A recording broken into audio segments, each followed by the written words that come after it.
Thank you so much, Dr. Evans, for this opportunity tonight and to be able to be a part of the closing of Holy Week with some other amazing women. Yes, I'm honored to be a part of these awesome women of God tonight as we speak about the last 7 sayings of Jesus before his death on the cross.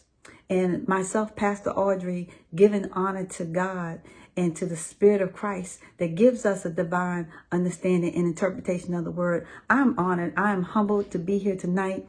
And I pray that you all would just, take this moment and hear just a little bit of what we have to say, as the Spirit of God gives us a leading in doing so. So thank you so much for this opportunity. So I will be coming from Luke 23, verse 34 on tonight. And it says, Father, forgive them, for they know not what they do.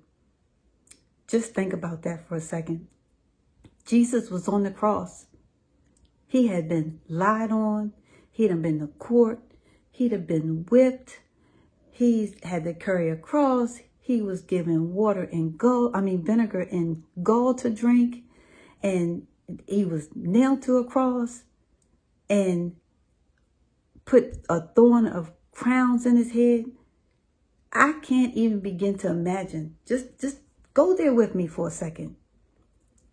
All this happened to an innocent person, and he still got into a place where he could say, Father, forgive them, for they know not what they do. Now, if that was you or I, and maybe some of us, maybe not all of us, but if we were on that cross, that might not have been the words that we would have said. May not have been the prayer, because the communication he had with God, any communication we have with God, that's a prayer. So his prayer was to forgive them, for they know not what they do. A couple things could unfold there. Okay, they either knew what they were doing to Jesus, but they just thought they were doing this to a mere man. They didn't know that he was God in the flesh that come down here to save us. And they were still gambling to man wasn't even dead. And they began to start gambling lots over his clothing. And they were saying, if he's God, let him come off the cross. Let him save himself. But God he loved us so much that he decided that he would rather stay on that cross to save us, and then teach us and show us what it means to truly, sincerely forgive. There's nothing that you or I should go through that we cannot ask God to forgive somebody for doing us wrong. Because all of what happened to Jesus, everything that he suffered on that cross, was more than any of us that we have to deal with on a day-to-day basis.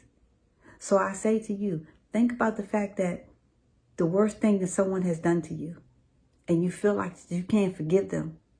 But God is saying, forgive them, for they know what they not do. But yeah, some might not know, but we know that there are others that do know. Just like these people, they knew what they were doing.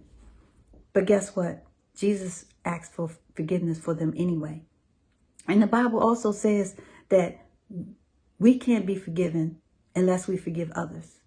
So we have to forgive others so that God can forgive us.